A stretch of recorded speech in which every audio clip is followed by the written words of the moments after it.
Hey, everybody, it's the Plant-Based Business Hour. I'm Elysabeth Alfano. Great to be with you back from my home studio. I was traveling the world, investment conferences in Colorado, San Francisco, New York, speaking at COP27 in Egypt, and then on to an alternatives conference in Dubai. But I am back in my home office, and gosh, I do love it here. So much happened on the road and such an interesting time. I'll say one of the reasons I'm so excited about today's content, and that is talking about the predictions for our industry into 2025, 2030, 2035. When will we really see mass adoption? The reason I'm so interested in this topic is because there's just been this slew of negative information coming out about consumer behavior shifting away from plant-based products. I see this so differently. Those SPINS data that everyone cares about are speaking about grocery stores only. So they ignore the very large and important food service aspect. Well, everyone's back eating at restaurants. Crazy as it might sound, not everyone is comfortable cooking beyond meat and other products at home. They're not quite sure how, so they leave it to the restaurants. Of course, corporate cafeterias are back open, as are university cafeterias, and we all know what's driving the trend is millennials and Gen Zs, so younger generations. So it would make sense that outside of the home, numbers are up, and that's what I see from the distributors that I speak to, up to the tune of 38% 2022 over 2021 for food service business. So just before you put too much confidence into those SPINS numbers, they don't tell the whole story. But with that intent of telling the whole story, we also see that predictions moving forward have been mostly linear. Today, we're talking about disrupting the global food supply, the death spiral of animal agriculture, and why the S-curve predictions are more in tune with our guest today's reality. And that guest is, oh my gosh, I'm so excited. Oh my gosh, that she would choose to put her knowledge and her expertise, she's so incredibly smart, into our sector. I am so grateful for the work that Catherin Tubb has done. Catherin Tubb with me today. She's the Director of Research at Synthesis Capital. Catherin, thanks for being with me. No problem, my pleasure. Oh my gosh, so much to dive into. But before we do that, I sort of want to give people a sense of who you are, where you've come from, a little bit of the background. So I put on my reading glasses so that I can say you are the co-author of the very important work that you did at Rethink X called Rethinking Food and Agriculture 2020 to 2030. That was a groundbreaking report on the term I love, death spiral of animal agriculture. Now, that report, I believe, came out, oh gosh, I want to say 2019? Yeah, that's right. Yeah. About Okay. 18 months of work in that. So started early 2018. So My word. So and when that report dropped, it really was like a bomb dropped. People thought, okay, this is happening in our lifetimes. But of course, since 2019, we've had COVID, we've had the meat lobbies gearing up to do lots of negative press, lots of things happening in the world, not to mention war. So I'd love to dive into where we are now with your predictions and your S curves. But first, let me just give people a little bit of background. You left Rethink X, and you're now with Synthesis Capital, headed by the wonderful, beautiful person, Rosie Wardle.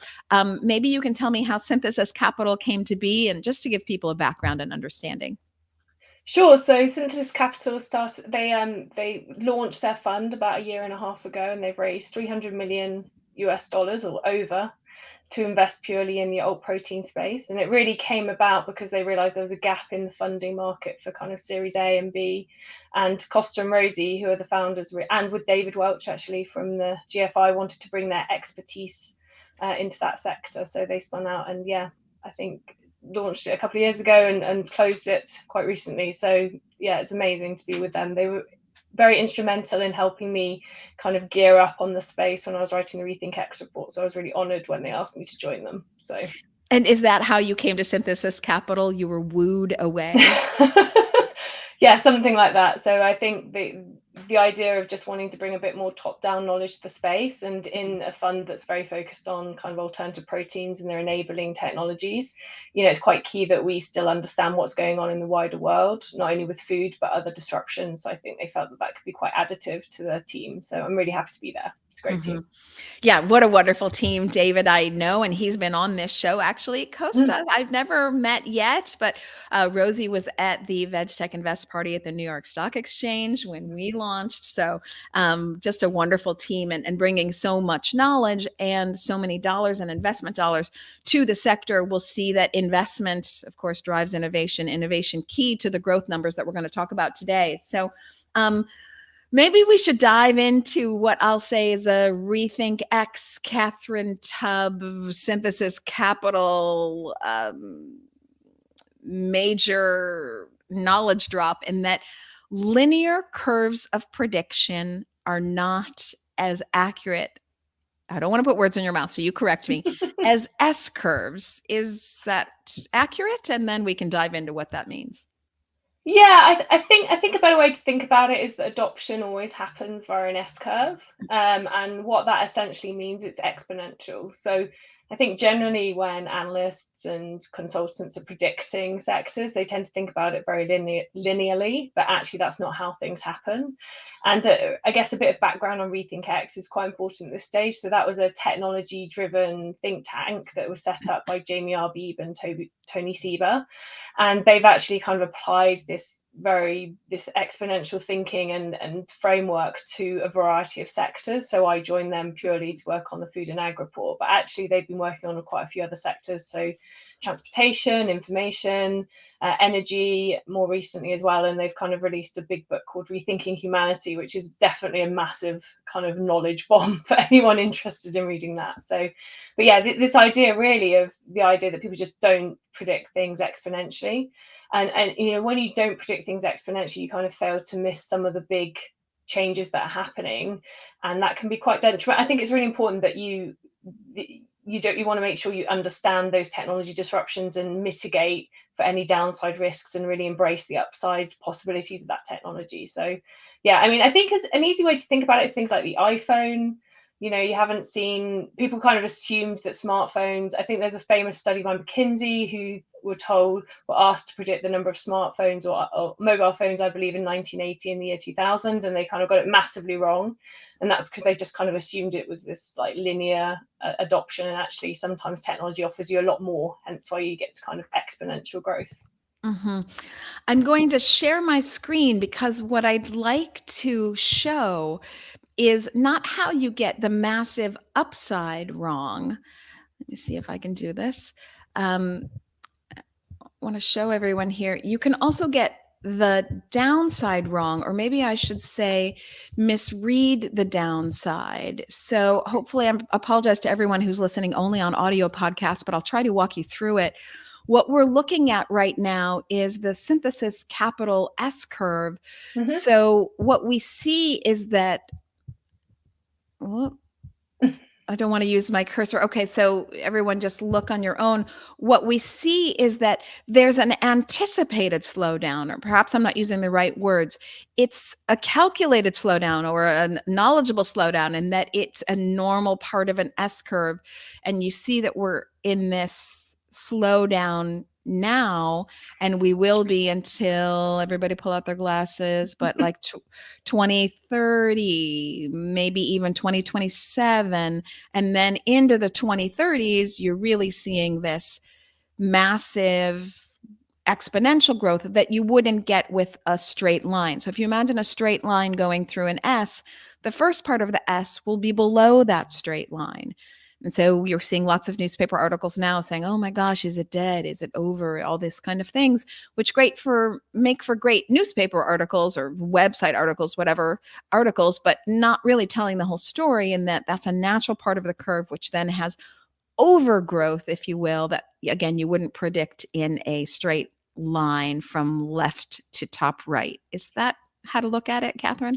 Yeah, I mean, I don't think it's that you see a slowdown. It's just growth is slower than you expect. And I think there's a couple of reasons for that. Quite often at the beginning, people get really overexcited about an industry. And I think start kind of predicting growth when actually it's not really exist. The industry doesn't actually even exist in the same way that it did. You know, it's not quite there in terms of how good it is, or the possible market is not actually what people think it is. So, and I think it was interesting what you were saying at the beginning, because clearly plant-based proteins are still growing. It's just, for whatever reason, it's still perhaps below expectations. So it's about Yes. people's expectations, I guess, rather than kind of the actual growth level. And also, you're coming off usually a very small base. So, you could be growing, if it's 1 million US dollars to 2 million, that's still a tiny percentage of the market. So I think in terms of percentage adoption, it always looks a lot less than people kind of hope. But actually, in terms of absolute growth, it's quite big. So I think it's just that idea that, but that's all part of kind of the S curve of building up the whole industry and really building up the knowledge around the industry. And I think that's kind of what's really interesting, especially about the alternative proteins, because I think how far we've come over the last 10 years, and actually it feels like a 1% market share. It feels like really upsetting, because you think, oh, but we've come so far, but actually it's kind of building up that groundwork to allow for that growth in the future. So I think that's why we're pretty positive on it, because we see all that work being done to really get to that 1%, and it's just part of a kind of S curve, really, that you still have these brakes acting on adoption in this slower than expected phase, versus when it switches to the faster than expected, which is usually post kind of tipping point, and that's when you don't see those brakes to adoption in the same way that we have now. You see more accelerators to adoption. So yeah, I'm pointing my cursor at where we're seeing slower than expected, although I want to challenge those words in just a second. But so we're in that now. You see this 2025, everybody look up close to your screen, 2025, slower than expected. But, here we're looking into the 2030s. Ooh, there you go. But I would say, first a question and then a challenge. So it would make sense to me as an investor that more people would focus on S curves, and that we all know, having lived, even if you're only 25, that life isn't linear. That things don't happen linearly. A lot of it is 1 step up, 2 steps back, 3 steps up, 4 steps up, 3 steps back. I mean, that's just how life is. So why don't more people use S curves? I think it's just so hard to understand, because I think a lot about an S curve is you really have to think about the future and the possibility space and the what if. A lot of this S curve work is driven by the idea that for really to reach the tipping point, the products have to be cheap enough and good enough. So that's this is the Rethink X idea of like how disruption happens, which is products have to be cheap enough and good enough. Now, how you define good enough for food can be kind of an interesting question, because it's quite subjective. But if we just assume that for an average meat eating consumer to switch, like, it's at least got to kind of taste as good, right, or taste like meat. So at the moment, I think a lot of the products, people go away and go, oh, well, that plant-based burger didn't taste like meat to me, so obviously that means for all time in the future that's obviously going to be true. And that's not what happens. You continue to see innovation, you continue to see costs coming down, and it's really trying to get people to think about that point of like what happens when. And I think that's quite unusual with what we did at Rethink X, because a lot of what we do at Rethink X is this idea that we know cost curves continue to come down exponentially. We know products continue to get better. We've studied a lot of those examples over history. I'm sure I'll be giving you examples as we go through.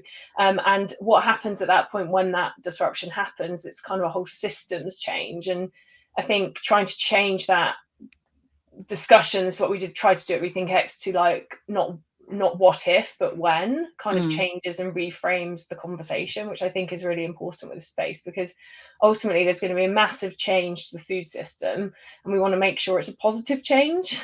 There will be, any technology disruption has downsides and good sides, and how do we really embrace that? We have to put into place now the things that make sure we embrace it, rather than kind of trying to stop it happening, which can often result in issues, I think, with the disruption. Can you give example of what issues you envision? Well, I think, there's going to be a lot about regulation. So I think, how do we put into place now regulatory kind of agreements that really help us get products to the market, but safely? Do we need to rethink the current system? Is it too slow? Even just in terms of production, what's the IP around production? How are we going to manage companies in that? Like, it's a whole new system, right? So how are we going to look at that? So I think those are the kind of things that if we can think about now, and I think people are thinking about it, which is great. Yeah. It'll be really helpful for the future. So a little bit of a challenge. Is it really slower than expected? If an S curve is to be S, it must have a slow period. So it's not really slower than expected. It's just part of the natural essence. Have I misunderstood? Yeah, no, no, you're completely right. I think I was putting slower than expected in terms of other people's forecasts. I So see. I see. I see. Yeah. whether it's slower than expected in terms of actually when you're looking at the numbers, I don't think that's true. But I Mm. think it's just a lot of, I think this is my finance background speaking, where essentially everything is about versus expectations. So it Yes. doesn't really matter what the absolute number is, it's just depending on what people think it was going to be. Hmm. I think that's probably what's happened with people like Beyond and some of the other public market companies out in the space. So Yeah. Although it is frustrating to see that expectations for the norm seem to be adopted from COVID data. And I don't know why anyone would ever consider a pandemic to be the benchmark or the norm for where we go from here. And that seems to yeah, be a common thing, that we're compared against pandemic numbers when everyone was at home.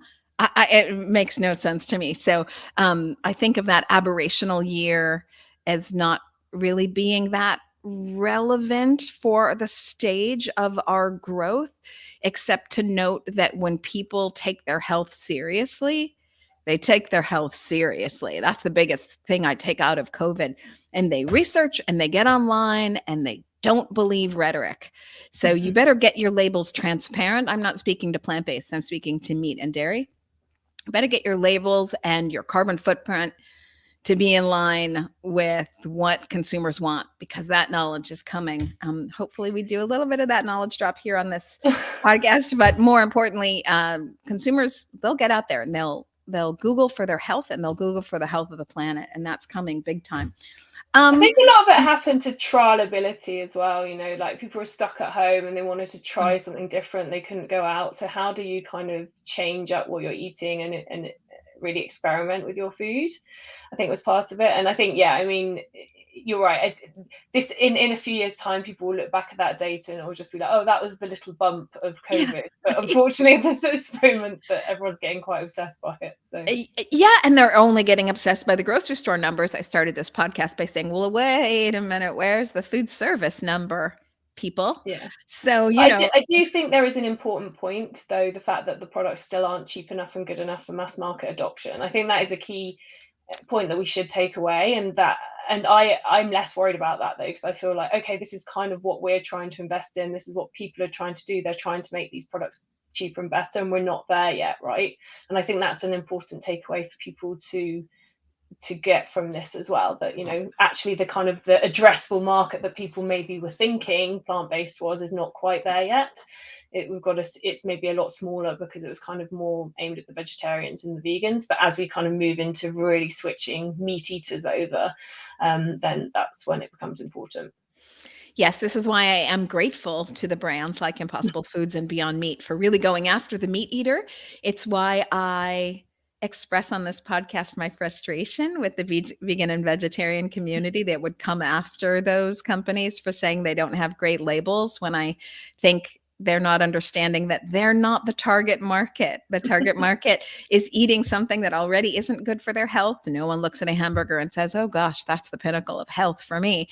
So a hamburger isn't a health food. All you're doing is switching them to a healthier version. And I feel the need to repeat it here, Catherin. So not so relevant for our conversation, but just so you know, everybody, a plant-based burger is not going to have trimethylene and oxide. It's not going to have cholesterol. It's not going to have antibiotics. It's not going to have animal heme. It's not going to have hormones.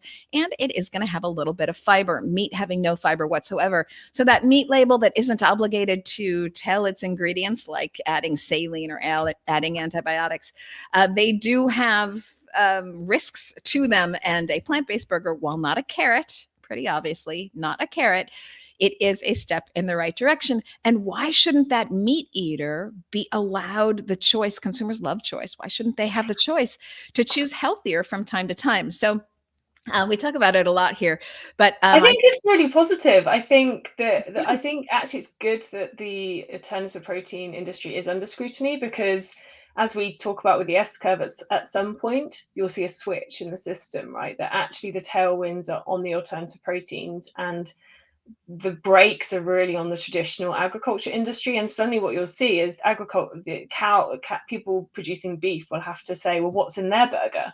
Because we'll have done all the work with the alternative proteins to figure out actually what is in it, how can we produce it safely, how can we communicate that to the consumer, and actually suddenly it'll be the meat industry that'll be on the back foot. So I think I don't see it as such. I see your frustration, but I don't see it as such a negative thing. Actually, I think I see it as quite a positive thing in the future system of food. So Yes, I agree with this. I see it as my frustration comes from sort of those who want the food system to change, and yet they're perhaps criticizing their heroes in the system. So that's frustrating. But one thing that I do love, and I see it from the work that we've done, but luckily not only the work that we've done. So that scrutiny about, hey, we have to show what's in our burger. Now you have to show what's in yours. But there's also the SEC pushing on scope 1, 2, and 3 disclosures up and down the supply chain.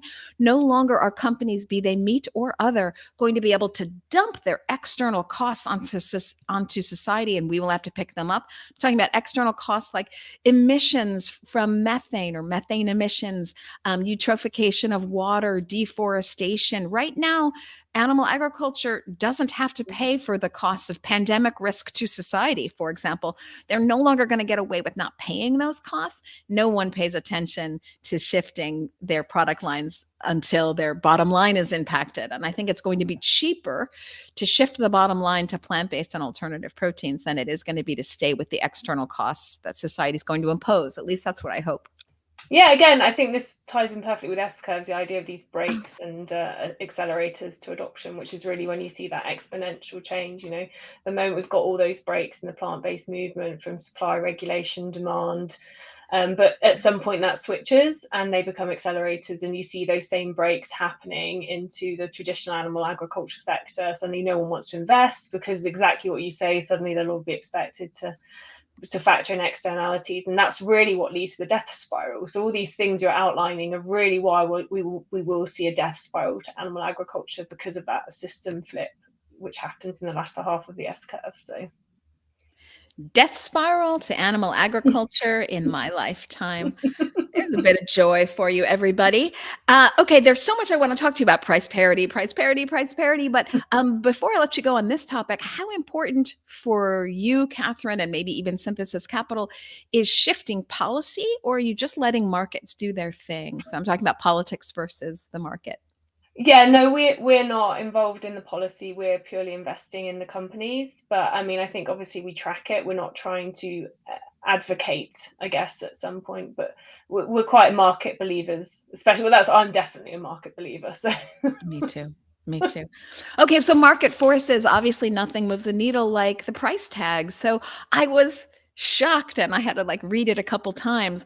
You see price parity is coming. I think I saw in the Synthesis Capital report, which I want everyone to be able to get their hands on. So I will put it somewhere soon. Website, so. It's in the website, but I'll give everybody that in the comment section as well. But I think you say between 2023 and 2025, we're going to have price parity. Have I understood that correctly?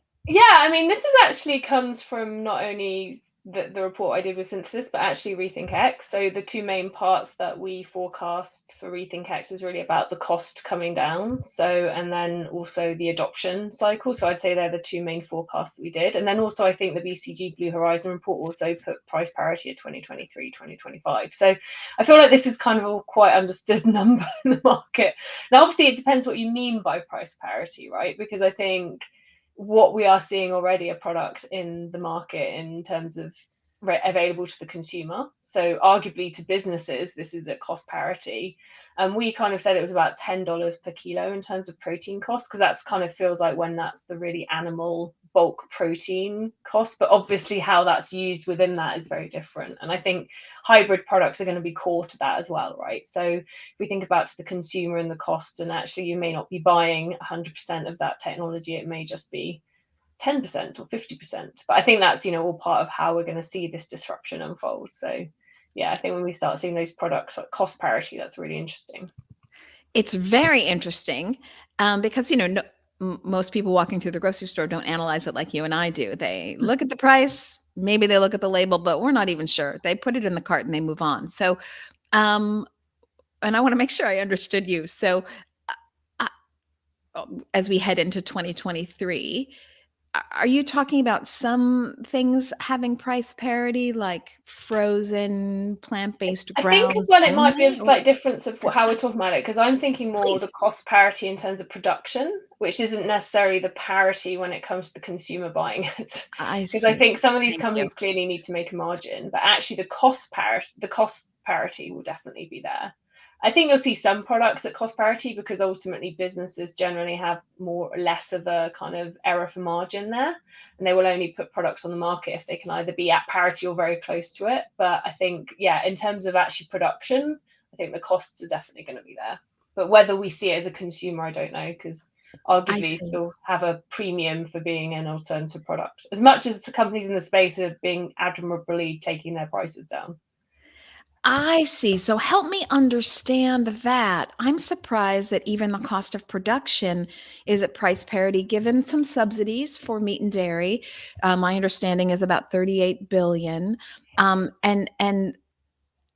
other things. Is it the externalities of, you know, deforestation, or what would No, help I me? think it's purely the operating costs. So how we think about it was the costs are coming down, and I think we're seeing that with some of the data, and we're not at scale yet, right? So Of for some of course. these technologies, we're not even seeing the kind of advantages to full scale up. So I think it's kind of a little bit in terms of the idea of like this makes sense because that's the technology is leading us in that direction. But I think we'll have to see in terms of do we get there. But I'm pretty positive on it because I haven't seen anything yet that makes me think it won't happen. And I think we're kind of close enough as well now that we are seeing products on the market, which is almost more of an indicator. So Yeah, of course. And that's so cool that the price of the technology has come down so much. I don't think I was fully aware of that. Sort of the behind the scenes production costs had been coming down so quickly for our sector. I thought it was yeah, this still, is really a convergence of technologies. It's something we see across a lot of different disruptions. So if you think about like solar photovoltaics, actually the cost of that came down massively exponentially. And a lot of it it's driven by kind of all the underlying stuff going on. So, in terms of the costs of the modules and the materials Mhm. coming down, but actually, and we're seeing something similar in alternative proteins, right?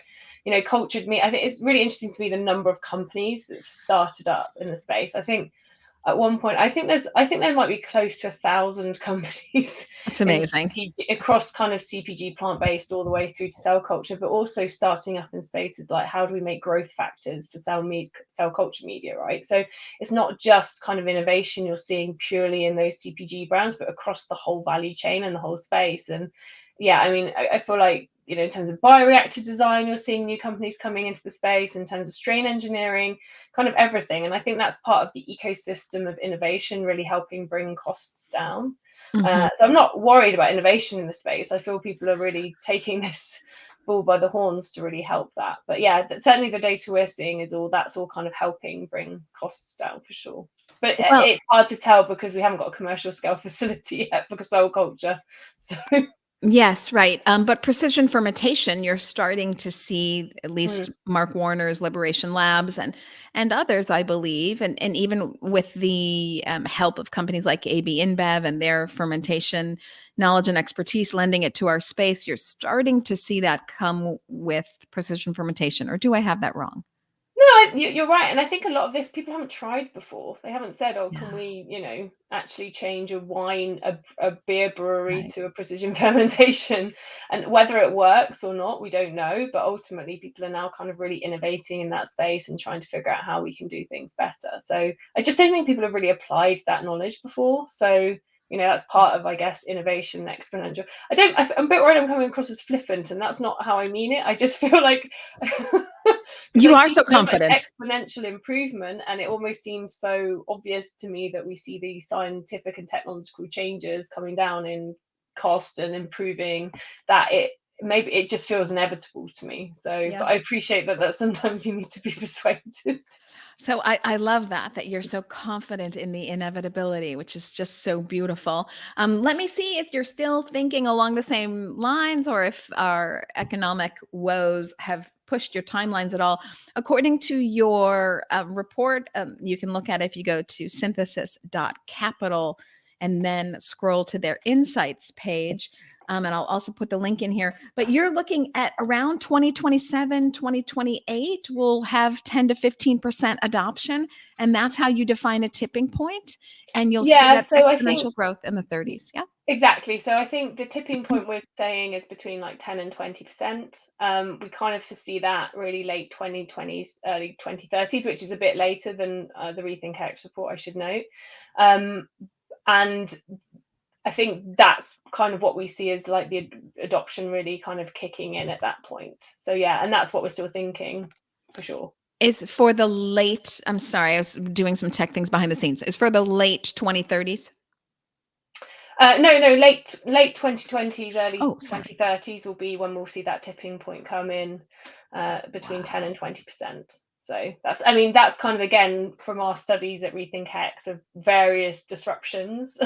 Yeah. That's generally what you see, the key tipping point. And that's when, but the key thing is the adoption may be at 5 or 6 or 7%, but it really does depend not only on that adoption percentage rate, but also the fact that the products are good enough and cheap enough. So that's kind of the other aspect of it for really to see it kind of change exponentially. Yeah, so that is just so close you can touch it. I mean, that's Yeah. really kind of amazing. So to think that we will live through these transformations in our lifetimes.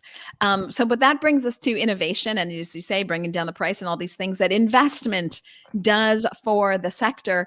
One of my other frustrations is I'm also an angel investor, and I see how angel investors don't really like to invest in infrastructure. It's just not as sexy as going for that great founder who's going to change the world with their brilliant idea that they have yet to execute. So there seems to be, what's your read on investment in the infrastructure that's so badly needed to bring down the cost of production and other things? Yeah, I think there's some debates about whether we should really be funding infrastructure with equity. But I think how we think about it is, hey, actually, there's 4 things that are really important to get to that tipping point. So as I mentioned several times, cost, products as good as, regulation is also kind of an ever-moving needle, and then obviously kind of investment in capacity. So or essentially scaling up. How do we scale up and commercialize these products? So I think how we think about it is, it's not just purely going out and building capacity. It's also investing in technologies that also help improve that capacity. So Yeah. I think it's just making sure that we're not kind of hitting it by massively going out and building all this stuff, but actually thinking about how can we build it better. So I think that's how we think about it. But for sure, I would say that's probably for the next 3 to 5 years, that's going to be the key thing. It's going to be commercialization and scale up for sure for the industry. Just to add a little bit of color of other voices to what we're saying. So I had a very interesting conversation with Cargill, which preferred to be left off the record, but they said they saw pretty much what you're describing here. They wouldn't put a year to it, but they said when transformation comes, it's going to happen really rapidly. And we're trying to get all of our players in place so that we're ready for the shift, and we see the shift as inevitable. So we don't know when it's coming, but when it comes, it's going to come really fast. To quote some others, the CEO of Maple Leaf Foods, which is a meat company, it does have an umbrella organization called Greenleaf Foods, which has Light Life and Field Roast, but it is in its bulk of its business a meat company out of Canada. Their CEO says that they see 10 to 15% growth in the sector long term, that it is an inevitability predicated on innovation. CEO of Impossible Foods, Peter McGinnis, said the same thing, predicated on innovation. Yeah. You're looking at long-term growth. So lots of minds would agree with the very smart Catherin Tubb, and I'm one of them. So we're still looking. And, I think we've seen it in industries before. So I think things like the biofuels industry, I remember covering some of the agriculture stocks at the time, and I was like completely amazed by how much biofuels had ramped up in capacity. It was incredible. So I think when there's a will, there's a way. Where there's money to be made, there's a way for sure. So Yes. And thank you for making that point. And we do make it a lot on this show. There is money to be made here, everybody. So ultimately, what we're talking about is a mega trend. It's not something that happens in San Francisco and Brooklyn, but something that happens for old people, young people, Jewish people, Christian people, Africans, Chinese. We're going to shift how we make food and the types of food that we eat. Or maybe not. Maybe it will be the same kinds of food, but we'll just shift how we eat it. Speaking about steak, well, you're still going to have steak. I don't think the world's going vegan. I just think animal agriculture is going to be out of the equation. So there's a lot of money to be made on up and down the supply chain at every point of how we make food. There's going to be new and novel innovations, jobs to be had, and money to be made. So that's yeah, super. and this is a really important point as well, because I think people, if we reframe it a little bit as just changing how we produce it, not like what it is, I think that's really important, because ultimately it's about efficiency gains, right? You're going to be able to make these things much more efficiently in terms of feedstock, land, water, everything you can imagine is going to be more efficient, and ultimately that's going to be really important to people. But you'll be eating the same thing, just more, Yes. or even better, right? Yeah, you'll be eating the same thing or better. You'll have more choices. The deleterious impact on the planet will be less. Your business bottom line will be less because you're having to pay for less external costs. You're getting rid of an enormous middleman. So the inefficiency of animal agriculture, all the animals, all the deforestation and growing crops and watering the crops to feed could be feeding people, but hey, we're going to take all that protein and fiber, we're going to feed it to animals. Are the animals ready yet? No, they need more time, more deforestation, more crops, more watering. Just wildly inefficient. Who wouldn't want to get that off of their business bottom line? And so as this efficiency drives things, ultimately business rewards efficiency. You'll see, just as you speak of the death spiral of animal agriculture, you have the reverse of a death spiral. You have the spiral up. I don't know what you'd call it. I think the virtuous circle is what The we call it in the virtuous, report.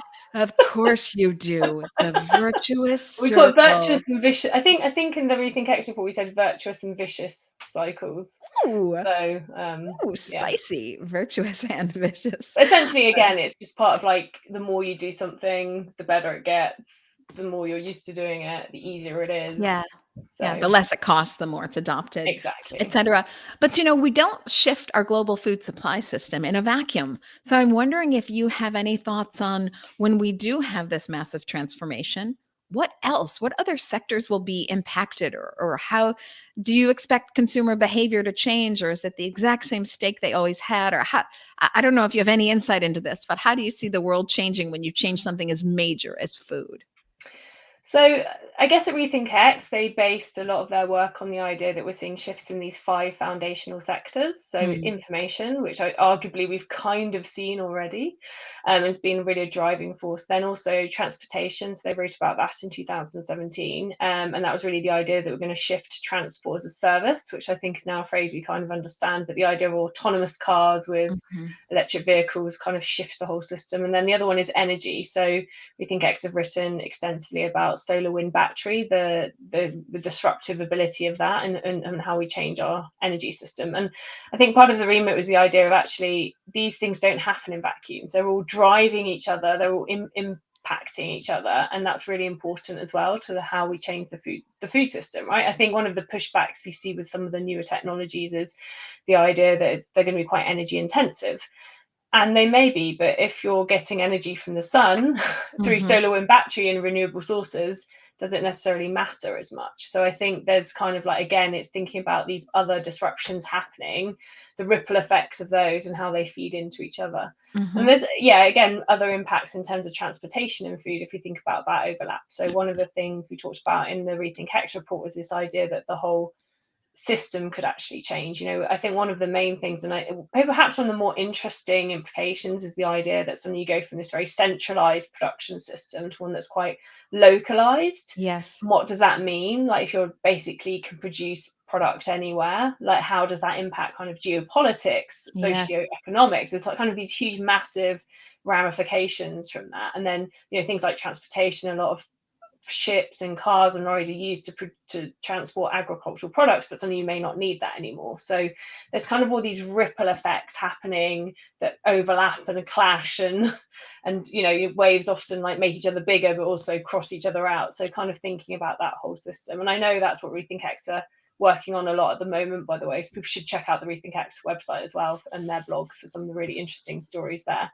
And actually we're doing a report we're working with Rethink X on a report with Synthesis, looking at kind of the confluence of the energy and food disruptions as well, which I think is quite important, not only for people to understand the impact of energy, but also our coverage companies, when they think about scaling up, where should they be putting sites, how do they think about energy, how are they going to factor that in. So there's a lot of kind of overlap, I think, with those other sectors. And the other one that I didn't mention was materials, of course, which is, I would say, very similar to food. You're seeing very similar, kind of a bit of a passion project, I guess, of mine, which is you're seeing very similar underlying technology, so plant-based, fermentation and cell-based, impacting materials. So, and that feels like that's a little bit behind kind of food, but still quite important in the scale of things. So I know that's one of the things we do at VegTech Invest. We really focus on a sustainable supply chain.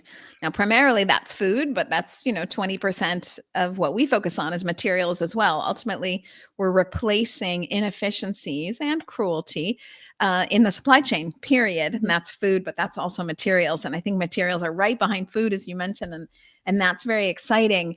I know, sort of anecdotally, there's a restaurant in Rhode Island. Kim Anderson heads it up. She's been on this show and talking about Plant City and the restaurants that they have at Plant City, which is, let's say, a vegan food court type of scenario. She says that consumers are most interested in the fact that their restaurant is run off of wind energy, and that the statistics that they put up on a screen so that everyone can see about, how much wind energy they're using and where they get it, is one of the things that people often take pictures of and put on social media. So this idea, we talked about a little bit earlier, that people are going to care about their labels, but they're going to care about how things are made, the cruelty factor, but also the energy use. I think this informed consumer is going to help move things along, that desire from the consumer to have energy efficient production.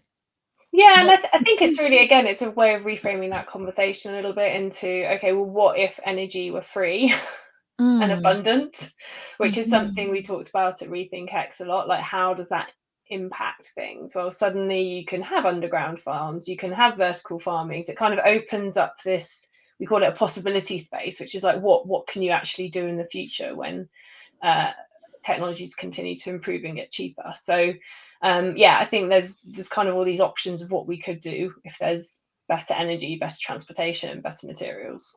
Do you see energy as being free? Did I understand that? Did I hear that? I mean, we said, what if energy is free? Yes, I think yeah. you'll have to read the Rethink X report, but essentially the idea of when you build capacity for solar wind battery, you have to build overcapacity. So there are certain points of the year in certain regions, there are likely to be free energy. Yes. But how you use that energy, I'm sure, is dependent. Yeah. But, desalination, things like that. Something, Bitcoin mining, I think, was the other one that people talked about. But things like desalination, which are probably better. Yeah, Bitcoin mining being energy intensive, as I understand it. But I think the geopolitical conversations are very interesting, and we talk about it here. If you can locally make your food, unbelievable inefficiencies. We actually ship live. Yes, that's another conversation. We actually ship live pigs to China. Very hard to take a strong trade stance against the United States if we control your food. So you think about the ability to create your own protein in a local sized lab that creates either fermented proteins or cultivated meat. It gives you a lot more political power in that trade negotiation because you're no longer dependent on food. So I see governments spending big, back to investment, even though it's policy driven. I see governments coming in more aggressively, as countries like Israel already has, Singapore already has, both of them so concerned with food insecurity. China announcing in its 5-year plan that it would be looking at cultivated meat and plant-based options. The Netherlands being quite ahead of the United States, et cetera. So I see the United States starting to get in bigger. And Biden has made some nods to this, but to be relevant on the food innovation stage and to not be behind in making our own food and being independent therein, I see money coming into the sector from politics. I don't know if you have any thoughts on that. Yeah, we're definitely seeing it as tailwinds. This is a really important point though about kind of the value of this technology to certain governments and certain regions. I think it's very easy for us in the West to say, oh, it doesn't make sense. But actually for a country where you're importing all your food and food security is a real issue and you're worried about climate change, there is a massive incentive to invest in this technology.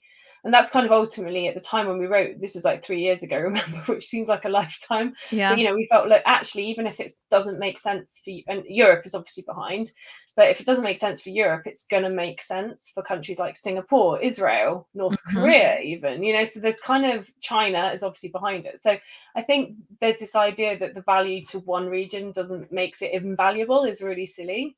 And it's great that the US has started writing this stuff and getting behind the bioeconomy. I think that's brilliant. And China and Europe is behind. We were very disappointed in the UK with the national food strategy as well. Yeah. So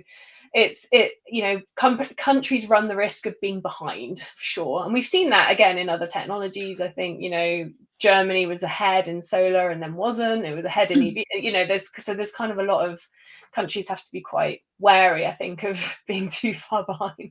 100%. Well, the US was behind in 5G, if I'm not mistaken. I'm not maybe. I don't know. tech expert, but yeah. So, everybody, chop. Let's get to it. Get behind it. Come on. I don't always get to take questions, but I want to take one here. It comes from someone watching on YouTube. Thanks so much. What is the role of intellectual property and open source technologies in the system phase change? Yeah, so Rethink actually really kind of advocated for this intellectual property being open to really speed up the change. I would say at Synthesis Capital, it's not something that intellectual property is incredibly important to our companies. So I think it's going to be a little bit of both. I think both ways.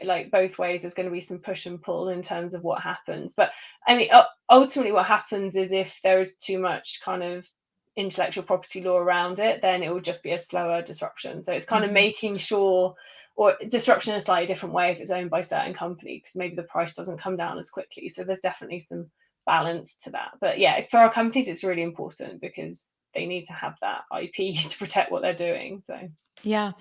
So it's tricky because you're investing in companies that you want to have IP, but at the same time you want open source so that things move quickly. So there's finding some balance there, I would think. Well, maybe we can talk just a bit about curveballs. So as you think that, hey, we're getting to price parity in terms of production costs between, let's say, now and 2025, and we're looking at tipping point 10 to 15% adoption around 2027, 2028, 2029. We're looking into the 30s as the exponential growth happens. What could be curveballs that throw this off? More pandemics? I don't know. Definitely not curveballs. I mean, I think when you kind of mentioned wanting to talk about this, I thought it was really interesting because actually quite often we've seen disruptions happen through wars and previous pandemics. And actually things like the meat lobby is kind of part of a very well worn and well trodden playbook. So I think I can give a really great example, which is about ice, the disruption of ice, which is probably not something that most people know about, but essentially we used to mine ice out of the lakes of North America. So we used to cut it out, and it used to be shipped all around the world from as far as Cuba to Rio de Janeiro to Bombay. And this massive ice trade had kind of been built up over 50 years or so, and it became so central to houses that you'd have an ice delivery for like $2, I think $2 a month in Boston, which is kind of similar, I guess, to what you'd pay for internet today. And it was so integral to us all. But at the time, there was a civil war going on in the US, I believe. And they started blocking, the union started blocking the trade of ice to the south. And what that meant was they went, oh, how are we going to get ice? We need it to cool our patients down. It's really important for hospitals. and they actually ended up importing 2 artificial ice machines from France. And they were the very first artificial ice machines into the US. And then that was kind of it. That was the end of artificial ice, took over natural ice, and that was kind of how refrigeration happened. So I mean, obviously it's again a story. I don't want to be flippant about wars, but I think often you see disruptions happen throughout these. The disruption of the car, the horse by the car, also happened through the First World War, and I think that's kind of the power of economics, really. If products are good enough and cheap enough, it's really a driving force. And then you do see kind of the issues around war, which often they can invoke kind of supply and demand issues as well, especially supply issues like we're seeing with the Ukraine. I think everyone, it's a bit of a supply crunch, which I think was more of an issue for plant-based proteins in some ways, but equally much more of an issue for animals. So I think the idea that it can actually speed up innovation and people are suddenly looking to see what else they can do more efficiently. I think in terms of the meat lobby, it's definitely a playbook that we've seen in previous disruptions. Again, with the ice, actually, we saw the king of the ice trade at the time, Frederick Tudor, really talking down about this artificial ice machine because he was like trying to tell everyone it was the ice that you got in an artificial ice machine was full of bacteria and dirty, which I mean, when it's kind of ironic when you think about how they actually got their ice. So, you know, this idea of kind of trying to put down an industry, but again it still happened because it was better, it was more efficient. So I think it's just part of the playbook that you see from the incumbent industries. And again, I'm obviously like a super positive person because I'm like, it's actually really positive because it means that people are worried.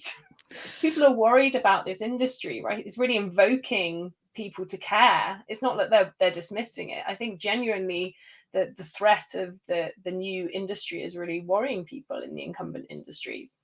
So yeah, they're fighting for their lives. And so I think what you're saying is actually curveballs can speed up disruption. Is this accurate? Exactly. Yeah, exactly. Because I think we have, maybe I shouldn't call them curveballs, but I'll say I think we have more pandemics ahead of us for sure.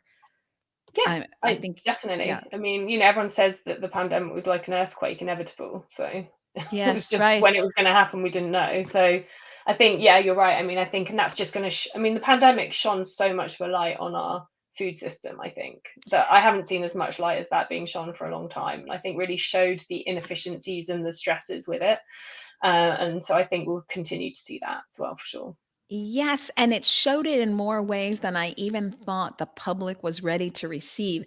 So it showed it in terms of its inefficiencies and its long supply chains, but also how the industry treats its workers. Mm. That has since been sort of back burner issue since the pandemic is over, but that's a story that I think will come out again. It's the cruelty to animals, of course, and to the environment, but also to the people that work in that industry, an Mm-hmm. awful job. So, and I think soon coming to light will be the I can't say inhumane treatment, but the not favorable conditions for farmers who are in those contracts as well. I mean, I think the entire supply chain and all those stakeholders along that supply chain, their stories are going to come out when business shows that this is an inefficient system that works better for money and major players start shifting over. Suddenly, everyone's story about how this really hasn't been good for me for so many years is going to come out. I believe we shall see. Yeah, I mean, there's a reason that 80% of us aren't agriculture workers anymore, right? It's not Right. the most fun job. Right. So Right. I think there's definitely a lot of romanticizing about a lot of farmers. It's not to say that farmers won't exist, but I'm hoping it'll be a very different kind of farming, you know. And I'm But hoping they'll have better contracts and that this will be an opportunity for them to advocate more for themselves and to get more and I for actually their think regenerative farming could work very well in line with a lot of this new technology, because if people are willing to pay more for a steak, which is what will probably have to happen, because if you want nice meat, then right. you'd have to pay the top dollar prices, but perhaps it's, I guess, more organic, better, still killing an animal, but you know, still better in some ways. And you know, I always say with the Rethink X stuff, you know, what's the cow's going to have an existential crisis? What's its purpose? Perhaps there's a purpose for the cow that we haven't discovered yet in terms of farming or looking after the land. So Well, I don't know. I sort of think that eating a steak is going to go the way of smoking, that it's just going to be socially unacceptable because people will have enough knowledge to know that your cow is putting out so much emission and it's Mm. causing deforestation. And that deforestation means we're not sequestering carbon, but it also means you're playing with my air. Trees put out oxygen. So I don't know. I I don't mean, I know, think with but any disruption, we always have non-adopters. So if you think about, we still have horses today, right, right? So yeah. we ride them. We don't eat them, I guess, but they're still existing. So, And they eat them perhaps in there's some going to countries. be cows in a similar way, and it might be that they're very localized, and someone might have a cow that they feed all their leftovers, and they Mm, gives the milk. I don't think you're necessarily going to get rid of the smallholder farmer in the short mm, term, at least. Certainly mhm, not in our disruption framework, but in terms of percentages, there'll always be non-adopters for sure. mhm. Yeah, and that makes so much sense. And of course, we're not really talking about the small farmer here. We're No. talking about the inefficiency of the larger system being animal ag. Okay, so as we kind of wrap up, I mean, I was going to talk to you about predictions, but I think you're basically your whole point of your existence is making predictions. So I'll move right on Yeah, to. I'd love to say one thing Oh, though. So I'd please. love to say, like, we need to start imagining what food's going to be like once it beats kind of our expectation, because I Yeah. still think that people don't really think about that, like, what are we going to be eating, and I think people are just so focused at the moment on meeting that meat tasting like meat barrier, but Yeah. actually, it's going to offer so much more. And what is it going to taste like? It's kind of really exciting, right? I guess the iPhone of meat, what's it going to be? So Well, I think it's going to be so personalized that it'll be in your house and you yeah, will have a 3D printer and yeah, you will make your meat, so to speak, per your nutritional need. So your meat might have more vitamin A and you're seeking more vitamin D, or, you're pre-pregnancy and you're looking for more iron, or you're post-menopausal, whatever, you're looking for egg, or a man is looking for, I don't know, maybe they'll be putting more testosterone in meat. I don't know. I don't know how it's going to shake out, but I think it's going to be very personal and you're going to be able to tailor your food for your personal health. So that would be my yeah. I would prediction. totally agree with that. By the way, I think that's kind of what we're seeing with the data in terms of the other disruptions happening around personal nutrition and wearable tech, and that kind of intersection of health and food and nutrition for sure. So Which is so cool. Okay, I know we're like seconds we have to go, but we have another question from YouTube, and I think these are great questions. So I want to see if we can get to it. This might not be in your wheelhouse, but what do you think about plant molecular farming, and when do you think we'll start seeing it as a viable option? And are there more technologies that you're looking at? Ooh, great question. yeah, so we've actually invested in a company called Mozza. We've written about this on our website. Actually, last week, I think we published a blog and talked about Mozza. So Mozza are making casein proteins. I think it's definitely viable. I think it's something that we're seeing. There are certain advantages, right, over precision fermentation, for example, that you have in terms of scale up and cost. So it may well be that we see it as more advantageous for certain proteins. And that's Uh-huh. kind of our thinking a little bit at the moment. So, but yeah, we're definitely quite excited about it as a technology and think there's like a load of interesting stuff. And it's definitely been maligned a bit, right? I think the idea of producing proteins in plants, because you're dealing with genetically modified organisms essentially. Right. So of course that's caused an issue, but I think there's a lot more kind of willingness to accept that nowadays. So yeah, we're pretty positive on the space for sure and interested in it. I have seen one company, and I'm forgetting its name, out of Israel that was doing Growth factors, protein. maybe. There's a few companies doing. I thought it was creating protein from lettuce. Oh yes, maybe. Yes, I think I have seen that one too. I can't remember the name of it. Can't Yeah, I remember mean, the there's name of really it. interesting ideas as well. This idea of like if you're producing it in a plant, you can eat. So Yes, right. Right. So we're back to this idea of we're reimagining with so many more choices your steak, but your steak plus, maybe your salad has the protein of your steak.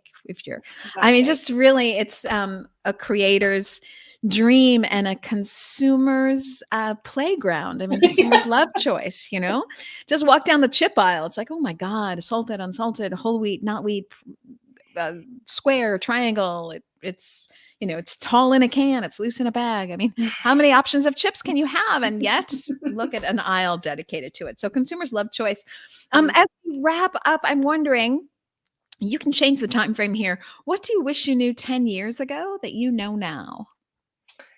Goodness, this is a hard question because Everybody says. on a personal level, on a business level, Your choice. I think for me the importance of sleep probably is not something. I'm with you. Amen. Amen, sister. Yeah. How many hours of sleep do you get a night? Well, I've just got an Aura ring, so it's telling me it's a lot less than I thought. It's about 6 hours, so it's horrific. So I need to get more. But you have a young baby, no? Well, she's 6, so yeah, I don't Oh, know if it's that young, but okay. I Okay. have 2 cats. They're worse. Well, I hope you get your sleep, because without sleep, really, it's just hard to see the world with the positive lens we all need to have. Okay, so you're having a bad day. Maybe you didn't get the sleep that you wanted. You're having a bad day. Things aren't going the way you would like. What's the phrase you tell yourself to get yourself back in the groove? I guess kind of things like just no regrets. Like you can't change what's happened. Just get on with the future. Just get on with what's going on now. I think that's quite important. That I've definitely had to learn over the last few years, and I think but it's an important one, right? You can't change what you can't change. So It's such a healthy probably why I find aspect. the whole like, what would I do 10 years ago? Because I'm very much like, oh well, can't change it. So Right, right. Yes, such a healthy perspective. Just can't change it, move on, learn from it, and move on. Okay, same day, you're super busy and you're running around, and you didn't have time for lunch. What is your go-to snack? So the problem with this, Elizabeth, is I'm not a vegan or vegetarian. So Oh, I didn't know that. I didn't know that. But it's so this is, how could I not know that? Everybody, we're starting the interview over. No, I won't do that to you. But so you come to this sector not through maybe mission alignment, but just through the obvious of finance? I think I was just super interested in the data. So, as I said, I covered, I don't know if I did say actually, I covered European chemical stocks when I was in my Yes. finance career. And as part of that, is like looking at agriculture, and it was all incredibly opaque. And I just was fascinated by the whole sector. So I really came to it from that. I mean, I do try not to eat as much meat as I used to, for sure. And at Synthesis we don't eat meat, so I think in the office. So I think I'm definitely eating a lot less. But I think, to be honest, though, I think most snacks you wouldn't necessarily are probably vegan, right? Things like popcorn and fruit, which is generally what I eat, is all vegan because it's just plant Yeah. based. Yes, definitely. I'll tell you, my favorite popcorn, and I make it all the time, is with olive oil and rock salt. So, Ooh, I and might then try that. so good. And then when I'm trying to be super healthy, it's not as fun, but I'll air pop the popcorn and I'll spray Bragg's amino acid on it.